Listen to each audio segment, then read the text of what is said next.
দেশে এমন কোনো বিচারক নেই যার আওয়ামী লীগের বিরুদ্ধে রায় দেওয়ার সাহস আছে, এমন মন্তব্য করেছেন ইনকিলাব মঞ্চের মুখপাত্র শরীফ ওসমান হাদী। বিকেলে ঢাকা বিশ্ববিদ্যালয়ের মধুর ক্যান্টিনে এক সংবাদ সম্মেলনে তিনি বলেন, ট্রাইব্যুনালের বিচারকরা আওয়ামী লীগ নিষিদ্ধ করবে সে নিশ্চয়তা নেই।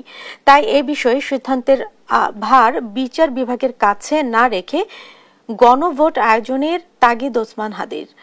নিষিদ্ধের তালিকায় আওয়ামী লীগের সঙ্গে তাদের সহযোগী জাতীয় পার্টি সহ 14 দলের নাম না থাকা নিয়েও প্রশ্ন তোলেন তিনি। এ সময় জুলাই ঘোষণাপত্র প্রণয়নে এনসিপির পাশাপাশি সব দলের সঙ্গে আলোচনার আহ্বান জানায় ইনকিলাব মঞ্চ। সরকার বলটা আস্তে করে আদালতের কাছে দিয়ে দিয়েছে, সে সকল পক্ষকেই ম্যানেজ করবার চেষ্টা করছে যে আমরা তো নির্বাহী আদেশ এভাবে করলে খারাপ দেখা যায়, আমরা আদালতের কাছে দিলাম। এই প্রজ্ঞাপনে আওয়ামী লীগের ব্যাপারে কথা বলা হয়েছে।